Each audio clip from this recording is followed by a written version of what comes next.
స్తోత్రములు. ప్రార్థన చేసుకుందామండి. మహాపరిశుద్ధుడైన మహాగణుడైన పరలోకపు తండ్రి, నీ పరిశుద్ధ నామానికే స్తుతులు స్తోత్రాలు ప్రభా. ఇదిగో నాయన మీ వాక్యం నాయన వివరిస్తుండగా తండ్రి ప్రభా మీరే మాట్లాడండి నాయన.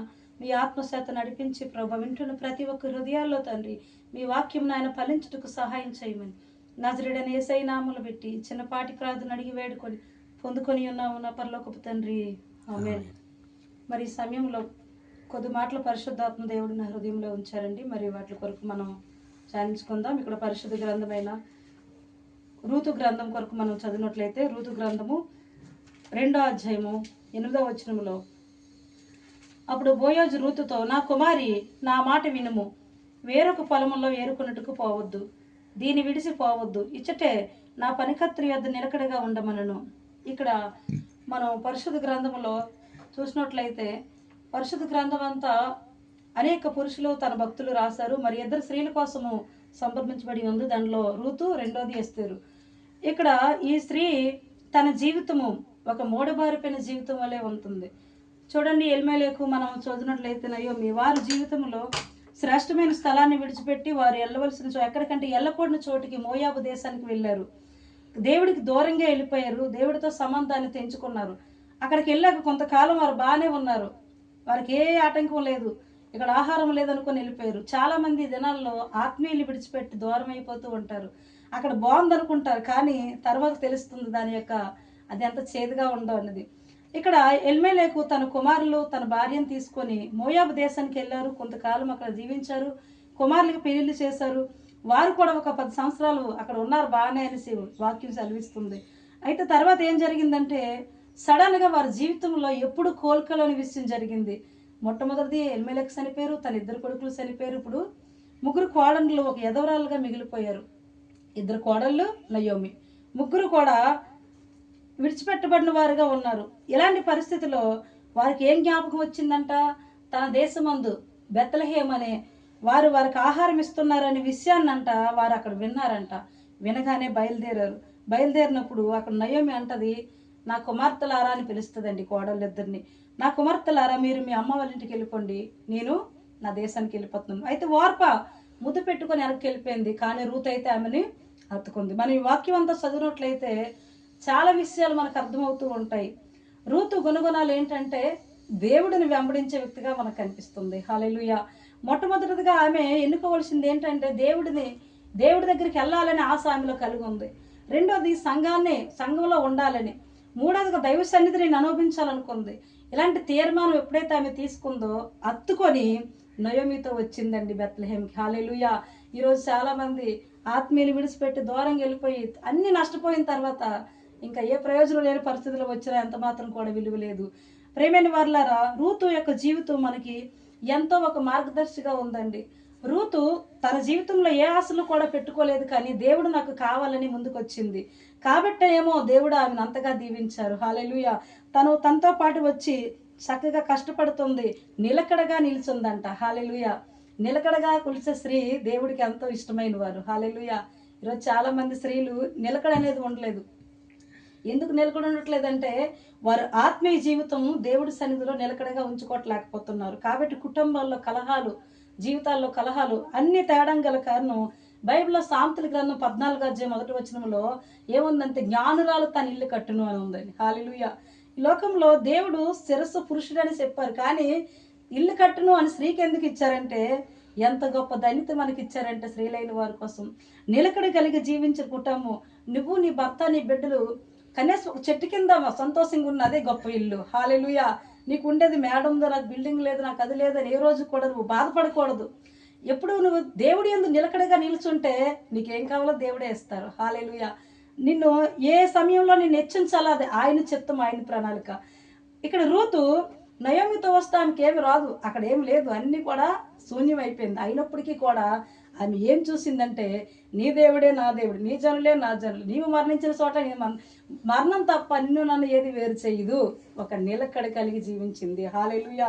వెంటనే అక్కడ బోయోజు పొలంలోకి వెళ్ళింది. బోయోజు అంటే పరిశుద్ధమైన దేవుడికి సూచనగా ఉంది. బోయోజు ఆమెను చాలాసార్లు నా పనికత్తుల దగ్గర నిలకడగా ఉండమ్మా అన్నారు. పనికత్తులు ఎవరు? దేవుడి సేవకులు. హల్లెలూయా! దేవుడి సేవకులకి, దేవుడికి నమ్మకంగా ఎవరైతే జీవిస్తారో వారి జీవితంలో దేవుడు దైవిక కార్యాలు చేస్తారు. హల్లెలూయా! ఆమె నిలకడగా ఉంది. రోజంతా ఏరుకుంటుంది, పరక తెచ్చుకుంటుంది, చక్కగా దంచి పెడుతుంది, అత్తకి పెడుతుంది, మిగిలిందేదో ఆమె తింటుంది. అలాగే తన జీవితాన్ని కొనసాగిస్తుంది. అయితే మోడి బారిపోయిన జీవితాలు కూడా సిగిరింప చేయగల దేవుడు ఈ లోకంలో ఉన్నారని ఆమె గుర్తించింది. హల్లెలూయా! వెంటనే చక్కగా ఎంతో కష్టపడుతుంది. ఒక సెకండ్ కూడా ఖాళీగా ఉండలేదంట. ఈరోజు మన స్త్రీలు ఒక సెకండ్ ఏం చేస్తారండి? ఎన్ని ముచ్చట్లు పెట్టుకుంటారో, అది సీరియల్ అని వారు స్త్రీలు చెప్పుకొని ఒక భయంకరంగా తయారవుతున్నారు. గల కారణం ఏంటంటే సరైన అవగాహన లేక, నిలకడ లేక.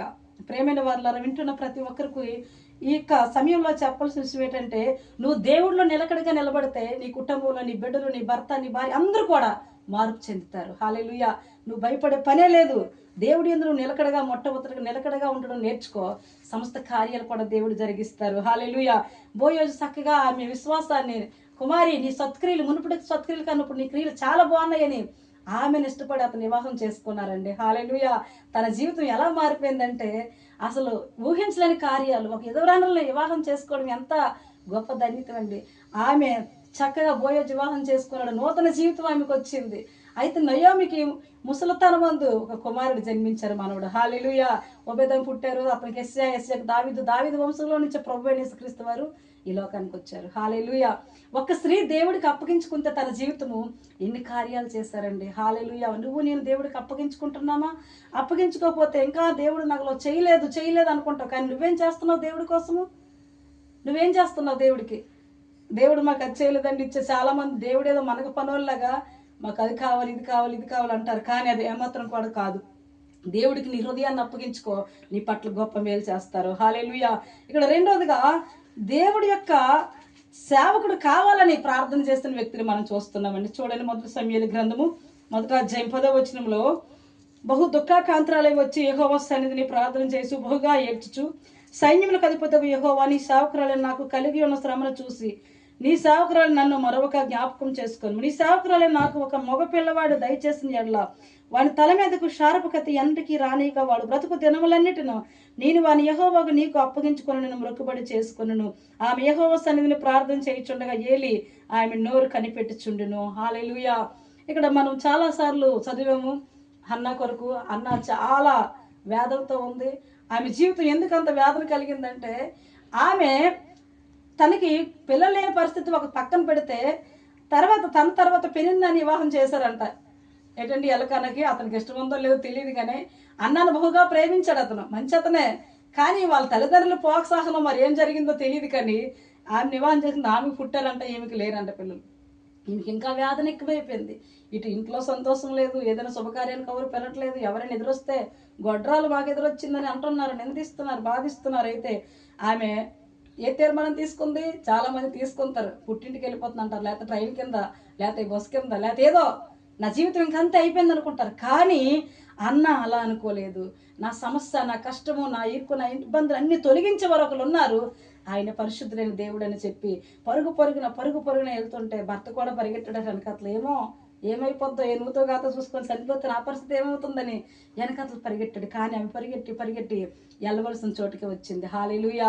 దేవుడు మందిరంలోకి వచ్చింది, మోకరిల్లింది, ప్రార్థన చేసింది, బహుగా ఏడ్చింది. అక్కడ ఏం చేసింది?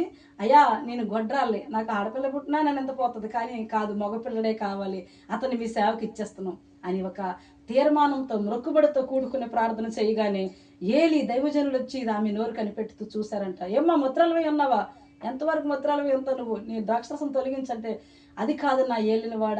మాట్లాడే విధానంలో కూడా ఆమెలో ఏముంది? దేవుడు సేవ, దేవుడు పని, దేవుడు పిలుపుకి అప్పగించుకునే బిడ్డలు మాట తీరులో కూడా శ్రేష్టంగా ఉండాలని దేవుడు కోరుతున్నారు. హల్లెలూయా! అది కాదు నా ఏలినవాడా, నా మనోదుఖం వల్ల నేను ఏడుస్తున్నాను, నా మాటలు బయటకు స్వరం వినబడలేదంటే, నువ్వు దేవుడి సన్నిధిలో ఏం ప్రార్థన చేస్తావు అది నీకు జరిగితే తెలిపమ్మా అన్నారు. సంవత్సరం తిరగకముందే 12 కుమారుని కానీ తీసుకొచ్చి, పాలు విడవగానే తీసుకొచ్చి దేవుడి సేవకుడికి అప్పగించిందండి. హల్లెలూయా! ఎప్పుడైతే ఆమె దేవుడి సేవకి ఇచ్చిందో దేవుడు ఆమెను విడిచిపెట్టలేదు, మరలా 5 సంతానాన్ని ఇచ్చారు. హల్లెలూయా! మనం చాలాసార్లు దేవుడు పరిస్థితి జరగాలని ప్రార్థన చెయ్యాలి. హల్లెలూయా! స్త్రీలైన వారికి దేవుడు ఎన్నో అవకాశాలు ఇచ్చారు. ఎందుకంటే మనం ఎక్కువగా ప్రార్థనలో దేవుడు మరణాన్ని గెలిచి తిరిగి లేచింది కనిపించేది కూడా మరీకే. హల్లెలూయా. ఎంతగానో అక్కడంతా పరిశుద్ధ గ్రంథంలో ఇర్మియా గ్రంథంలో ఉంటుంది ఏంటంటే గోజాడిన స్త్రీలు కనుక్కోండి అన్నాడు. దేవుడి కొరకు విలాపించి ప్రార్థనలో కనిపెట్టిన స్త్రీలంట గొప్ప సైన్యం వలె ఉన్నారని పరిశుద్ధ గ్రంథం సెలవిస్తుంది. మరి అన్న ప్రార్థన దేవుడు ఆలకించి కుమారుని ఇచ్చారు. గొప్ప ప్రవక్తగా మారిపోయాడు అతను. పెళ్ళైనట్టు పుడితే కుమారుడు అంతగా ఉండడేమో కానీ ప్రార్థనా పూర్వకంగా పిల్లోడిని కన్నది, పెంచింది. సంవత్సరానికి ఒక్కసారి కుమారుని చూడడానికి వెళ్ళేది. అప్పుడు తన చేతులతో కుట్టుతున్న వస్త్రాన్ని పట్టుకెళ్ళి ఇచ్చేదంట. అది ధరించుకున్నప్పుడు అది చూసినప్పుడు వాళ్ళ కూరడికి ఆ అబ్బాయికి ఏం గుర్తొస్తుంది? నేను పరిశుద్ధంగా జీవించాలి. హల్లెలూయా. తల్లి ఆ పుట్టుకతోనే ఉగ్గుపాలతో పెంచారండి అందరు చూడండి. చాలా మంది ఎంతగా పెంచిందో 3 సంవత్సరాలు పాలు విడిసాడేమో. దైవజనుడు అని చెప్పగానే సాష్టాంగ పడి నమస్కారం చేసేసాడంట. ఈరోజు పెద్ద పిల్లలు కూడా మందిరంలో సరిగ్గా కూర్చోబెట్టలేకపోతున్నాం మనం. ప్రేమైన వారులారా, తల్లి యొక్క ప్రార్థన తన జీవితం పట్ల ఎంతో కార్యం జరిగిందండి. హల్లెలూయా. పరిశుద్ధ గ్రంథం సెలవిస్తుంది ఆమె చేసే ప్రార్థనకి దేవుడు జవాబిచ్చారు, కార్యం జరిగింది. హల్లెలూయా. చాలా మంది స్త్రీలు తన జీవితంలో కలుగుతున్న విషయాలు బట్టి ఏదో నిర్ణయాలు తీసుకుంటారు. కానీ దేవుడి సన్నిధికి వచ్చిన బాధ చెప్పుకుందామని తీర్మానం తీసుకున్నట్లయితే దేవుడు నీ పట్ల కార్యం చేయడానికి కూడా తీర్మానం తీసుకుంటారు. హల్లెలూయా. మూడోదిగా మనం చూసినట్లయితే చూడండి, ఇక్కడ 2 రాజుల గ్రంథము 5వ అధ్యాయం 20వ వచనంలో అంతటా దైవజనుడైన ఎలీషాకు సేవకుడు గెహాజీ సిరియావాడైన ఈ నయమాను తీసుకుని వచ్చిన వాటిని అంగీకరించుటకు నా యజమానుడికి మనసు లేకపోవును, కానీ యెహోవా జీవంతోడు నేను వాటిని పరిగెత్తుకొని పోవదునని చెప్పును. ఇక్కడ దైవజనుడిని వెంట వెళ్తున్న గెహాజీ ఏం తీర్మానం తీసుకున్నాడంట? దేవుడికి నచ్చలేని తీర్మానం. ఇక్కడ నయమాను కుష్ఠరోగం పోయింది. అతను వెండి బంగారంతో వచ్చి దైవజనుడికి గిఫ్ట్ ఇస్తామని సంతప్పుడు అతను వద్దన్నారు. వద్దన్నప్పుడు తన దగ్గర ఉండి శిశువుడు అని చెప్పాలి. దైవజనుడు వద్దన్నాడు కదా, వద్దనొచ్చు కదా. ఈరోజు చాలా మంది అలాగన్నారు. దైవజనుడు ఒకటి చెప్తే వాళ్ళు ఇంకోటి చెప్తారు. అందువల్ల కూడా కొన్ని కలహాలు ఏర్పడతాయి. అయితే తీసుకొని వచ్చి లోపల పెట్టి ఏం తెలియనట్టు సేవకుడి దగ్గర కూర్చుంటే ఎలీషా అంటాడు, గెహాజీ ఎక్కడికి వెళ్ళావు? నువ్వు ఆ నయమాన్ దగ్గరికి వెళ్ళినప్పుడు నా మనసు నీతో కూడా రాలేదా? వెండి బంగారాలు తన ధాన్యాలు సంపాదించుకునేది సమయం ఏంటయ్యా? అదిగో అతనికి కలిగిన కుష్టి నీకును నీ సంతతికి సర్వకాలం అంటున్నానుగానే వెంటనే బంగారం ఉంది, డబ్బు ఉంది, కానీ అనుభవించడానికి అవకాశము లేదు. హల్లెలూయా. ఈరోజు వెండి బంగారం ధనధాన్యాల ఆశీర్వాదం కాదు. హల్లెలూయా. దేవుడు కృప ఉంటేనే ఆశీర్వాదం. హల్లెలూయా. మనం ఎంతో ఆరోగ్యంగా ఉండడమే దేవుని ఆశీర్వాదం అండి. ఈరోజు కోట్ల రూపాయలు ఉన్న వాళ్ళందరూ, ఒక 10 మంది నెత్తేసిన వాళ్ళందరూ మంచాల మీద బెడ్ల మీద ఉన్నారు. అయితే మనం సజీవంగా ఉన్నామంటే అది దేవుడి కృపే కదా, ఆరోగ్యంగా ఉన్నామంటే. అయితే ఇక్కడ వేరే స్త్రీని కూడా మనం చూసినట్లయితే చూడండి, అదే 2 రాజులు 4వ అధ్యాయము 8వ వచనంలో ఒకానొక దినమున ఎలీషా షనేము పట్టణములోకి పోగా అచ్చట గనురాలైన ఒక స్త్రీ భోజనమునకు రమ్మని అతన్ని బతిమాలుకొనెను. గనుక అతడు ఆ మార్గంలో వచ్చినప్పుడల్లా ఆమె ఇంటి భోజనం చేయించి వచ్చును. ఆమె తన పెనిమిటిని చూసి మన యొద్దకు వచ్చి పోవుచున్న వాడు భక్తి గల దైవజనుడని నేను ఎరుగుదును. కావున మనము అతనికి గోడ మీద ఒక చిన్న గది కట్టించి అందులో అతని కొరకు మంచమును బల్ల పీఠమును దీపమును ఉంచుదమని అన్ను. అతడు తన యొద్దకు వచ్చినప్పుడల్లా అందులో బస వేసినని చెప్పును. హల్లెలూయా. ఇక్కడ ఈ స్త్రీ గనురాలండి. సనేమి పట్టణంలో గనురాలైన స్త్రీ అంట. గనురాలని ఆమె కోసం చెప్పారంటే చాలా ఘనత కలిగిన స్త్రీ. ఆమె దైవజనుడిని గుర్తించింది. హల్లెలూయా. లోకంలో పరిశుద్ధమైన దైవజనుడైన ఎవరని గుర్తించి దైవజనుడు మాటకి లోబడినప్పుడు దేవుడు ఎన్నో కార్యాలు చేస్తారు. ఆమె ఎలీషాని తన ఇంటికి రమ్మని బలవంతం చేసిందంట. వచ్చినప్పుడల్లా ఆ ఇంట్లో భోజనం చేసేవారు. ఇంకా లాభం లేదు, అతని కోసం ఒక పైన ఒక ఇల్లు కట్టాలంటే చక్కగా ఒక రూమ్ కట్టి అతనికి కావాల్సినవన్నీ సమకూర్చింది. అయితే తనకుండి సంస్థ ఏ రోజు కూడా దైవజనుడికి చెప్పుకోలేదు. ఆమె దైవజనుడికి ఆతిథ్యం ఇచ్చిన ఆ స్త్రీ జీవితంలో వయసు అయిపోయిన తర్వాత దేవుడు ఆమె చేస్తున్న మేలుకి ప్రతిగా ఆమెకి కుమారుని దయచేశారండి. హల్లెలూయా.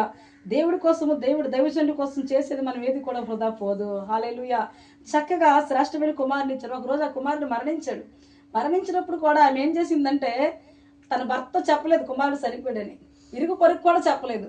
దైవజనుడు రూమ్లోకి పట్టుకెళ్ళి దైవజనుడు మంచం మీద పడుకోబెట్టి వెంటనే తన భర్త కబురు పెట్టింది, వెంటనే దైవజనుడి దగ్గరికి వెళ్ళాలి అంటే, ఇప్పుడేంటమ్మా ఇది ప్రార్థనా దినం కాదు కదా, ఎందుకంటే నేను వెళ్ళటం మంచిది అని పరుగుగా వెళ్ళి దైవజనుడికి చెప్పినప్పుడు వెంటనే దైవజనుడు వచ్చి ఆ కుమారుని ప్రార్థన చేసినాడు. కుమారుడు లేచి కూర్చున్నాడు. హల్లెలూయా. ఎలాంటి పరిస్థితులు నాకు ఎదురైనా మనం ఎప్పుడు కూడా దేవుడి కృప కొరకు కనిపెట్టుకుని ఉండాలి. హల్లెలూయా. దేవుడు మేలు చేయగలరు. దేవుడు మనకు ఇవ్వగలరు, దేవుడు సహాయం చేయగలరని మనము నిలకడగలిగి, అలాగే దేవుడి సేవ కొరకు కనిపెట్టేవారుగా, దైవజనులను గుర్తించి లోబడేవారుగా మనం ఉండాలండి. హల్లెలూయా. ఐదవదిగా మనం చూసినట్లయితే చూడండి, ఎస్తేరు గ్రంథము 5వ అధ్యాయం 1వ వచనం చదివితే, 3వ దినమందు ఎస్తేరు రాజభూషణములు ధరించుకొని రాజు నగరం యొక్క ఆవరణములో రాజు సేవకుని యొద్దకు వెళ్ళును. రాజనగరం ద్వారమున ఎదుటిగా ఉన్న రాజ ఆవరణములో తన రాజు శాసనం మీద రాజు కూర్చొని ఉండును. రాణి అని ఎస్తేరు ఆవరణములో నిలవబడి ఉండుట చూడగా ఆమె యందు అతనికి దయ పుట్టును. రాజు తన చేతిలో ఉన్న బంగారపు దండ ఎస్తేరు తట్టు చాపగా ఎస్తేరు దగ్గరకు వచ్చి దండమును కొనను ముట్టును. రాజు రాణి అని ఎస్తేరు, నీకేమి కావాలను, నీ మనవి ఏమిటి, రాజ్యంలో సగం మొట్టికైన నీకు అనుగ్రహించిందని ఆమెతో చెప్పును. హల్లెలూయా. ఇక్కడ దయగలిగిన స్త్రీ. హల్లెలూయా. ఇతరుల పట్ల దయ కలిగితే దేవుడు మన పట్ల దయ చూపిస్తారు. హల్లెలూయా. కనికారము దయ మన కంటపోసిన వలె ఉండాలని దేవుడు వాక్యం సెలవిస్తుందండి. హల్లెలూయా. ఆమెకి ఏ అవసరత, ఏ కొరత లేదు. మంచిగా ఏంటంటే ఆమె అదస్తా ఫస్ట్ తన పేరు తల్లిదండ్రులు చిన్నప్పుడే పోగొట్టుకుంది. మర్దకే పెంచాడు, తన కూతురుగా స్వీకరించుకున్నాడు, పెంచాడు, పెద్ద చేశాడు. మరి ఇక్కడ అర్థహస్త రాజు తన పట్ల చూపిస్తున్న, తనని ఎంచుకొని వివాహం చేసుకున్నాడు రాణిగా. అన్నీ ఉన్నాయి, కానీ మధ్యగా మాట చెప్తారు, మన జాతి వారు, మన దేవుడిని ఆరాధించిన వారు మరణం అవుతున్నారని చెప్పగానే 3 రోజులు ఉపవాస ప్రార్థన చేసిందంట తన పనికత్తులతో. హల్లెలూయా. రాజు పోసిన రాజు ఆభరణలన్నీ తొలగించి అయిన పక్కన పెట్టి, నేను రాణి నన్ను గర్వించక తగ్గించుకొని విధేయత కలిగి తన జాతి వారి కొరకు ప్రార్థన చేసిందండి. హల్లెలూయా. కనుకనే ఈనాటి వరకు కూడా పరిశుద్ధులు ఈ భూమి మీద ఉన్నారు. హల్లెలూయా. ఆ రోజు అందరిని ఒకసారి చంపిస్తే ఈ రోజు ఎవరు ఉండరు. శత్రువైన ఆమాను, అడు దుష్టుడు సాతానుడు ప్రవేశించి ఏం చేశాడంటే, యూదులు అందరూ ఒకే రోజు చనిపోవాలి అని ప్రకటన వచ్చిందంట. అలాంటి శాసనం వచ్చినప్పుడు వెంటనే ఏం చేసింది, ఆ విషయం తెలియగానే ఉపవాస ప్రార్థన చేసి, నాకు అన్నీ ఉన్నాయని గర్వించక దయ కలిగి తన వారిని, తన దేవుడిని ఆరాధించి ప్రజలు రక్షింపబడాలని ఆశతో ఉపవాసం ఉండి ప్రార్థన చేసింది. మనం కూడా కష్టకాలమందు, శ్రమకాలమందు, కీర్తన గ్రంథంలో మంచి మాట ఉంది, ఆపద కాలమందు నన్ను గుర్చి మొరపెట్టి నీకు ఉత్తరం ఇస్తానన్నారు. హల్లెలూయా. చూడండి, ఆపద కాల సమయంలో మనం మొరపెట్టినప్పుడు దేవుడు ఆ సమస్య నుంచి మనల్ని విడిపించగల సమర్థుడు. హల్లెలూయా. వెంటనే ప్రార్థన చేసింది, తన దగ్గర శైలికత్తులతో ప్రార్థన చేశారు. మర్దెకి వర్తమానం పంపింది, నేను నశించిపోతాను, కానీ నేను వెళ్తాను రాజు దగ్గరికి అని. అప్పటి వరకు 30 రోజుల వరకు రాజు పర్మిషన్ లేదు, ఆమెకి అర్హత లేదు, రాకూడదు లోనికి, పిలిస్తే కానీ ఎవరు కూడా రాకూడదు. అలాంటి కండిషన్ ఉన్నప్పటికీ కూడా నేను మరణించినా పర్వాలేదు, నా జాతి వారు రక్షింపబడాలి. హల్లెలూయా. మనకు కూడా అటువంటి తీర్మానం ఉండాలి. ఏ కష్టకాలంలో ఉపవాస ప్రార్థన సమస్య వచ్చిందా వెంటనే ఉపవాసం చేయాలి. ఉపవాస ప్రార్థన చేసి దేవుడి పాదాలు పట్టుకుని దేవుడిని బ్రతమాలుకుంటే దేవుడు అన్ని కూడా కార్యాలు సకలు చేస్తారు. హల్లెలూయా. ప్రార్థన చేసింది, రాజుకి దయ పుట్టిందంటే నీకేం కావాలమ్మా, ఆస్తులో సగభాగం ఇచ్చేస్తాను. లేదండి నా ఇంటికి భోజనానికి రండి అన్నది. ఆమాను కూడా పిలిచింది. ఆమాను నేనే గొప్పవాడిని అనుకున్నాడు. ఊరికొయి పెట్టాడు ఇంటి దగ్గర 50 అడుగులు. ఎవరిని? పరిశుద్ధుడైన మద్దుకేలు ఊరు తీయించాలని. చూడండి, ఎవరు తీసిన గుంటలు ఆరే పడతారు అంటారు పెద్దలు, సామెత ఉందిగా. కట్టాడు, చక్కగా పెట్టాడు. తన భార్య సలహా ఇచ్చిందట, ఏమని, నువ్వు దాని మీద ఉరి తీయించి. చాలా మంది భార్యలు ఉంటారు కదండి, పగలు పెంచుతూ ఉంటారు, ఇంట్లోకి వచ్చి అయ్యా మీ అమ్మలుగా, మీ నాన్నలుగా, మీ చెల్లెలుగా, మీ తమ్ముడలుగా చెప్తూ ఉంటారు. అది మంచి పని కాదు ఎంత మాత్రం కూడా. వారు చెడ్డవారైన వారిని ప్రేమించు, దేవుడిని పట్ల గొప్ప కార్యం చేస్తారు. హల్లెలూయా. నువ్వు వారిని ప్రేమించిన కొలది నువ్వు దేవుడికి ఇంకా దగ్గర అవుతూనే ఉంటావు. హల్లెలూయా. వెంటనే ఏం చేసింది, ఊరికొయి పెట్టాడు, ఇంటికి వచ్చాడు. ఆ రోజు ఈమె ఉపవాస ప్రార్థన చేయగానే ఆ రోజే మనం చదివితే ఆ రాత్రి రాజుకి నిద్ర పట్టలేదంట. హల్లెలూయా. ఈ రోజు నిన్ను ఎవరైనా శ్రమ పెట్టారేమో, నువ్వు వారి నిమిత్తం ప్రార్థన చేయాలి, నిద్ర పట్టకుండా దేవుడు చేస్తారు. హల్లెలూయా. రాజుకి ఆ రాత్రి నిద్ర పట్టక వాయిద్యాలు అన్నీ ఆపేశాడు. అప్పుడు గ్రంథం తెచ్చి చదివాడు, వినిపించాడట. రాజ్యంలో జరిగినవన్నీ తెచ్చి చదవండి నా దగ్గర అంటే చదివితే ఏముంది అందులో, మర్దికి అతని ప్రాణాలు కాపాడినట్టు ఉంది. వెంటనే పిలిచాడంట, సేవకులు రండి, మర్దికి నా ప్రాణాలు ఒకరోజు కాపాడాడా, అతనికి ఏదైనా బహుమానం ఇచ్చారా అంటే ఏమోలేదు. నా ప్రాణాన్ని అంత సులువుగా ఉందా మీకు, ఈ దేశాన్ని 127 రాజ్యాల స్థానాలకి రాజు నేను నన్ను ఇంత సులువుగా చూస్తారా, ఆ మద్దకే ఇప్పుడు ఎక్కడున్నారు పిలుచుకురండి. ఈ లోపల ఆమెను చావరణంలో నిలబడ్డాడంట. నా కోసమే కదా అనుకుంటాను. లోనికి వస్తేప్పటికి రాజు ఒకళ్ళు గణపరచాలనుకున్న వ్యక్తికి ఏం చెయ్యాలి ఆమెను చెప్పు అంటే నేనే అనుకున్నాడు, నాకన్నా ఎవరుంటారు గొప్ప వాళ్ళు అనుకొని, రాజా మీ వస్త్రాలు వేయండి, మీ కిరీటకం పెట్టండి, మీ ఉంగరం పెట్టండి, మీ రెండో గురం ఎక్కించి రథం ఎక్కించి దేశం అంతా ఊరేగించండి అంతే. అదిగదిగో గుమ్మం దగ్గర కూర్చున్నాడే మర్దికే అతనికి వెళ్ళి చెయ్యి అన్నారు. సిగ్గుపడిపోయాడు, ఆందోళన చెందిస్తాడు, అయినా చేశాడు, తప్పదు కదా. ఇంకా తర్వాత రెండో రోజు ఎందుకు వచ్చాడు భోజనానికి.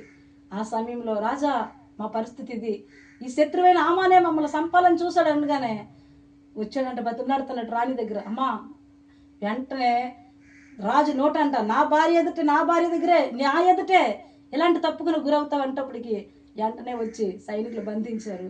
ఈ ఉపవాస ప్రార్థన ఒకదానికి కార్యాలు దేవుడు జరిగిస్తూనే ఉన్నారు. హల్లెలూయా. అప్పుడు ఒక సైనికుడు వచ్చాడంట, రాజా ఈ మర్దుకైనా ఉరి తీయించాలని ఆమాను ఇంటి దగ్గర 50 అడుగులు ఉరికై కట్టుకొని వచ్చాడండి, మీకు పర్మిషన్ దొరికితే చాలు వెళ్ళి ఉరి తీయించదు. వెంటనే ఏమైందంటండి, అంతని సంపాలని రాజముద్ర తీసుకొని ముద్రించేది ఆమానే, ఉరికొయి పెట్టింది ఆమానే, మొత్తం అతన్నే ఉరి తీయించారు. హల్లెలూయా. ఎస్తేరు చేసిన ఉపవాస ప్రార్థన తన జాతి వారిని రాజాజ్ఞ కూడా తిరిగి రాయబడడం జరిగింది. హల్లెలూయా.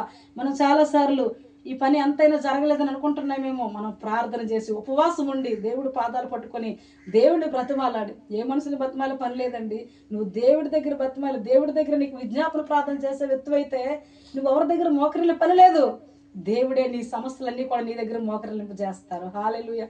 జ్ఞానపురం ప్రాంతంలో ఏం జరిగిందంటే, ఒక ఆంటీ గారు ప్రేయర్ పెట్టుకుంటుంటారు. అప్పుడు వాళ్ళకి గవర్నమెంట్ నుంచి కొంత డబ్బు రావాలి, ఎప్పుడు రాలేదంట.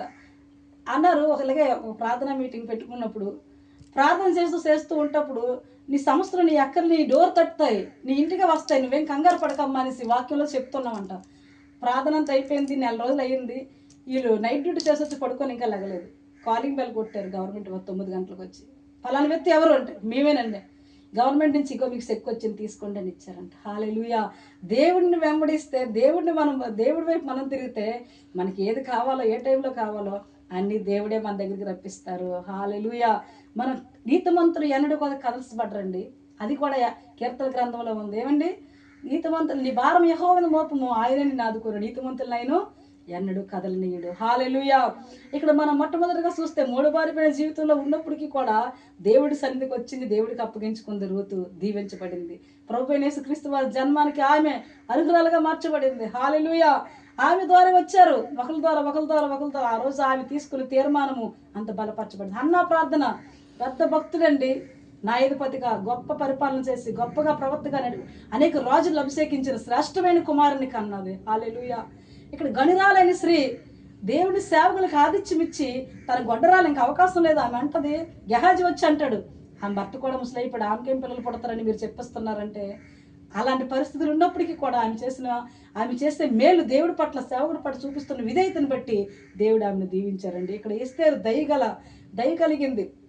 ఎవరేమైపోతే నాకెందుకు, నేను బాగున్నాను చాలులే అంటారు చాలామంది. కానీ పరిశుద్ధులు రక్షింపబడుతున్న మనం ఏం చేయాలంటే, ఏ సమస్య కలిగినా ఏ ఇరుకు కలిగినా వెంటనే ఉపవాస ప్రార్థన చేసి అది జయించాలండి. హల్లెలూయా. ఉపవాస ప్రార్థన విశ్వాస జీవితము. మనం విశ్వాసంతో ముందుకు నడిస్తే మనకి ఏది కావాలో అది ఇస్తారు.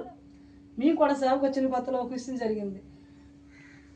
పాస్టర్ గారు జాబ్ మానేశాక అసలు డబ్బులు లేవు, అసలు వాడుకోవడానికి చాలా ఇబ్బంది పడ్డాం. ఒక రోజు నేను అన్నాను, ఏంటి నాకు కొన్ని ఐటమ్స్ కావాలండి, అవి కొనండి అని అంటప్పుడు దేవుడిని అడుగు దేవుడు వస్తారంటే ఏంటి, అవి కూడా దేవుడిని అడగాల, వేసుకుని వస్త్రాల కోసం దేవుడిని అడగాలంటే అడుగమ్మా అన్నారు. అప్పుడు ఇంకా కొత్త సేవకు వచ్చి అయితే అలాగేనండి ప్రార్థన చేస్తానని చెప్పి ఇద్దరం కూడా ప్రార్థన చేసుకున్నాం. ఒక సిస్టర్ గారు ప్రార్థన పెట్టుకున్నారు. ప్రార్థన పెట్టుకున్నాక విశ్వాసంతో నమ్మకంతో వెళ్ళాం కదా, వెళ్ళిన తర్వాత ఆమె ఒక కవర్ ఇచ్చారు ప్రార్థన అయిపోయాక. అయితే మేము అక్కడ ఓపెన్ చేయలేదు, ఇంటికి వచ్చాక ఓపెన్ చేస్తే నాకు కావాల్సిన ఐటమ్ నేను ఒక 2 కావాలని కోరాను, అడిగాను, కానీ అందులో 6 ఉన్నాయండి. హల్లెలూయా. రకరకాల కలర్లు, అంటే దేవుడిని అడిగితే దేవుడు అధికంగా ఇస్తారు. హల్లెలూయా. మనం కూడా దేవుడు పని కొరకు ఆశపడాలి. ముందు నా నీతిని రాజ్యాన్ని మీరు ముందు ఎతకండి, మీకు అన్నీ ఇస్తానని దేవుడు అన్నారు. హల్లెలూయా. అటువంటి స్త్రీల వలె మనము కూడా ఉండి రానయ్యున్న తరానికి మనం ఒక మార్గదర్శులుగా ఉందాం. హల్లెలూయా. మనము అల్లరితో కూడిన ముస్లిం ముచ్చట్లు కట్టిపెట్టి దేవుడి వాక్యాన్ని ప్రకటిద్దాం, దేవుడి కొరకు జీవిద్దాం, ప్రార్థనలో కనిపెడదామండి. హల్లెలూయా. శశిన్న వెస్లీ గారు తల్లి గారికి 13 మంది కుమారులు ఉన్నారు. 13 మంది నిమిత్తం ఎంత ప్రార్థన చేశారంటే ఒక్కొక్కరి కోసం 1/2 గంట సేపు చేసేవారంటే, అంతే. ఆ తల్లి ఎప్పుడు లేచిపోయేవారు. అలాగే భోజనాలు వండి పెట్టాలి, బట్టలు ఉతికి పెట్టాలి, అన్ని పనులు అన్ని చేసినప్పటికీ కూడా ఒక్కొక్కరి దగ్గర పావు గంట సేపు 3:30 గంటలకు పైనే ప్రార్థన చేసిన ఆ స్త్రీ తన కుమారులు శ్రేష్టంగా తీర్చిదిద్దిందండి. హల్లెలూయా. ప్రియమైన సహోదరి సహోదరులారా, మన జీవితంలో కూడా ప్రార్థనలో కనిపెడదాం, దేవుడి ఆశీర్వాదం పొందుదాం. దేవుడి కొద్ది మాటలు దీవించును గాక. ఆమేన్. ప్రార్థన చేసుకుందాం. మహాపరిశుద్ధుడైన మహాగణుడైన ప్రియ పరలోకపు తండ్రి, మీ పరిశుద్ధ నామానికి స్తుతులు స్తోత్రాలు ప్రభా. అయా నాయన, ఇంతవరకు నాయన మీరు మాట్లాడిన మాటలు ప్రతి ఒక్క వింటున్న బిడ్డల హృదయాల్లో మీ వాక్యం నీరు కట్టి ఫలింప చేయండి ప్రభా. మీ కొరకు నాయన కనిపెట్టి మీ చిత్తానికి లోబడి నాయన మీ సన్నిధిలో ప్రభా నిలకడగా ఉండేవారిగా ప్రభా నాయన, దయగలిగిన వారిగా ప్రభా నాయన, మీ పరిసరి జరగాలని ఆశ కలిగిన వారిగా నాయన ప్రార్థనాపూర్వకమైన హృదయాల జీవితాలు మాకు ఇవ్వండి. కుటుంబాలు వింటున్న కుటుంబాలన్నీ కూడా దీవించి ప్రభా అనేకులు రక్షించి మీ సాక్షులుగా ఉంచమని నజరేయుడైన యేసుక్రీస్తు పరిశుద్ధ నామములో పెట్టి ఈ చిన్న పాటి ప్రార్థన అడిగి వేడుకొని పొందుకొని ఉన్నాము నా పరలోకపు తండ్రి.